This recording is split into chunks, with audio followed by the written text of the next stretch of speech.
Hari ini Intan mau ngasih update super panas dari sinetron kehidupan nyata Bu Janwadiana dan The Lost Ijazah. Hari ini bukan cuma satu, tapi dua update penting yang tak bahas di video ini. Yang pertama, Bu Janwadiana dan Pak Handi yang merupakan duet maut paling viral se-Surabaya sudah resmi menjadi tahanan negara. Bukan karena ijazah, tapi karena rusak mobilnya orang pakai mesin gerinda. Yes, mesin gerinda. Kalian gak salah denger.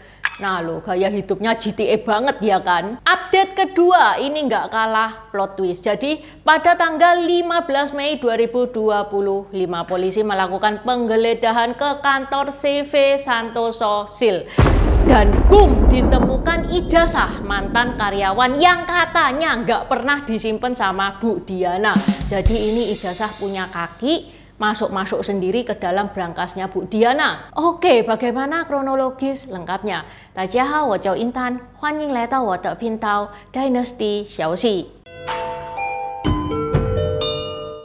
Kalau teman-teman suka sama kaos yang Intan pakai, ini bakal new release ya, tanggal 1 bisa diorder. Kalau sekarang masih belum bisa. Gambarnya adalah Neca. Ditunggu ya, kalau teman-teman pengen diingetin bisa chat admin Shopee atau Tokped yang linknya ada di deskripsi. Okay, let's start! Video yang memperlihatkan Janwadiana dan suaminya Handi sedang merusak dua mobil viral. Oke, sekarang Intan mau nyeritakan kronologi yang full episode ya. Ceritanya 1 bulan yang lalu. Intan sudah ngebahas ini ya di videonya Intan. Ini nih linknya, di deskripsi juga sudah Intan taruh.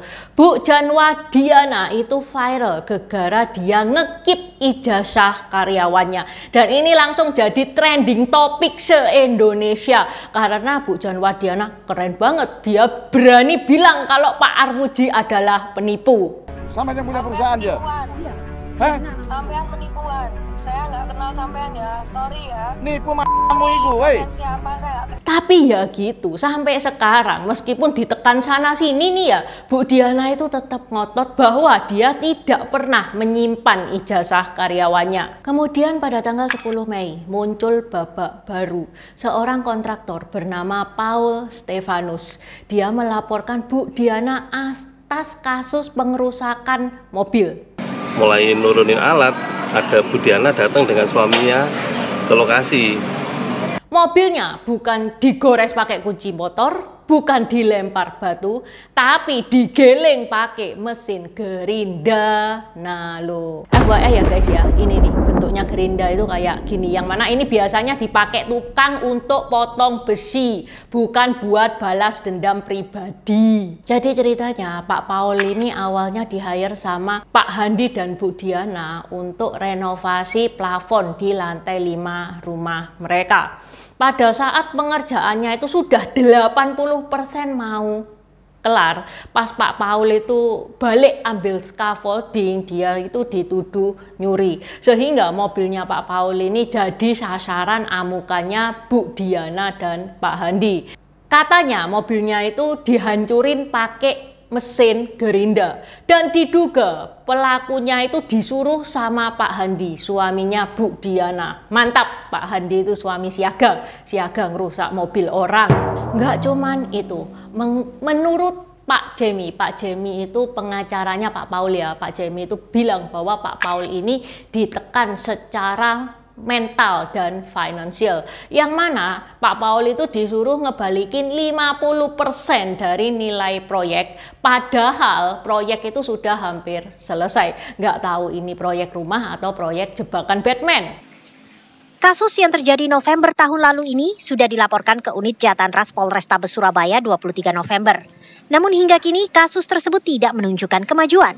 Maka Selasa kemarin Stefanus kembali ke Mapolrestabes Surabaya untuk menanyakan perkembangan laporannya. Terus apa kata polisi? Menurut Wakasat Reskrim Polrestabes Surabaya Kompol Rahmat Aji Prabowo, awal-awal mereka itu ada kerjasama untuk ngebikin kanopi. Terus ternyata hubungan kerja mereka itu diputus secara sepihak sehingga terjadilah cekcok. Setelah cekcok, barang-barang miliknya Pak Paul itu dirusak. Karena kasus ini, Bu Diana dan suaminya Pak Handi sudah resmi menjadi tahanan. Beliau mendapatkan ancaman hukuman maksimal 5,5 tahun penjara. Itu tadi kasus pertama. Sekarang kita lanjut ke case kedua alias episode ijazah. Jadi gini, pada hari Kamis pada tanggal 15 Mei, tim dari Ditreskrimum Polda Jawa Timur itu langsung tancap gas ngegeledah gudang CV Santoso Sil, yang mana ini gudang punyanya Pak Handi sama Bu Diana, yang mana katanya Bu Diana tempat ini bersih dari ijazah. Karena Bu Diana ngeyelai, tidak ada ijazah karyawan yang ditahan di sini. Ya udah, polisi itu bilang, ya udah kita geledah paksa. Penggeledahan paksa pun digelar. Prosesnya lama banget guys, dari sore sampai tengah malam. Dan ternyata guys, ditemukanlah berangkas di satu ruangan khusus yang bukan sembarang lemari. Polisi menemukan satu ijazah, satu doang, tapi ngena banget. Karena itu atas nama salah satu pelapor yang dari awal udah curiga ijazahnya disekap. Itu kata Pak Farman dari Polda Jatim.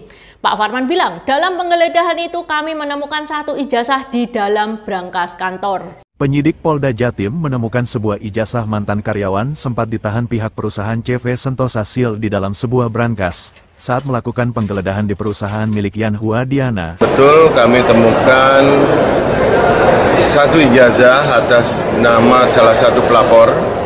Di brankas guys, bukan di laci, bukan di lemari. Ijazah ini sampai dipetakan di lokasi khusus. Ini ijazah sudah kayak barang bukti KPK ini. Nggak cuman itu, mereka juga menemukan tanda terima ijazah. Ini kayak bukti serah terima kalau ijazah itu pernah ditahan. Baru nemu sebagian, yang sebagian masih menjadi misteri nasional.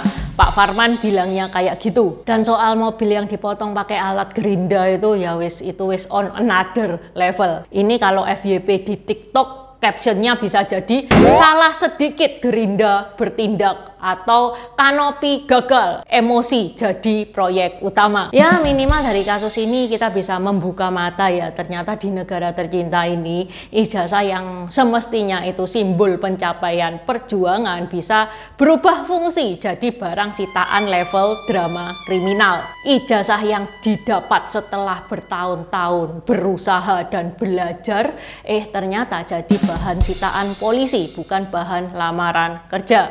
Jadi guys, buat kalian yang lagi cari kerja, jangan cuma siapkan mental, siapkan skill, siapkan juga GPS buat ngelacak ijazah yang hilang. Sampai jumpa di episode berikutnya. Sini Kwan Kan, Jaijen. Terima kasih udah nonton channel ini sampai habis. Dukung aku terus berkarya dengan klik subscribe dan bunyikan lonceng di bawah ya guys.